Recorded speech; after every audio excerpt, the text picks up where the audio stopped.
A third day of protest paralysis in Hong Kong has forced officials to order the closure of all schools tomorrow. The city's universities have also cancelled classes, while Chinese University has gone a step further, closing for the rest of the term due to safety concerns. Classes will resume in January. Widespread school closures usually only happen for brief periods during typhoons. Now, tonight, massive demonstrations continue with major roads and tunnels blocked across the city.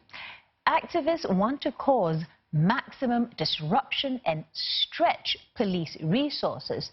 Hong Kong's security chief has told lawmakers that the government wants to hire retired police officers to back up the force as protests continue.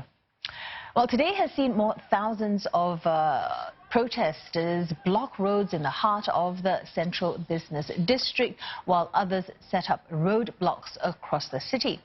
Transport networks have been crippled, while offices and shops have had to close. At least 5 major banks, including Standard Chartered, say staff have been asked to consider working from home. All of this comes after unprecedented scenes of violence at university campuses yesterday, with police still locked in standoffs with protesters. Tear gas and rubber bullets have been used. Now, in fact, police say more than 1,500 rounds of tear gas had to be fired yesterday alone, and compare that to around 1,000 across the first 2 months of protests. Police have also defended a decision to storm the Chinese university. They say they have reason to suspect weapons like petrol bombs are being made on campus. Afifa Arifin takes up the story. The Chinese University of Hong Kong became a literal war zone on Tuesday. Students and police were locked in an intense battle, with petrol bombs and tear gas flying between the two sides. The police have been criticized for storming into the campuses in a bid to arrest many anti-government protesters. Invading university campuses is seen as a very provocative act because it basically forced the entire student body to come out to face the police and clash with the police. Because of peer group pressure, obviously students cannot feel that they can comfortably sit in their rooms to engage in study while their fellow classmates are confronting the police. But the police have defended their actions. They said the main objective was to protect a bridge which spans the highway outside the university. Police said many student protesters were allegedly throwing items onto the roads, causing danger to the public.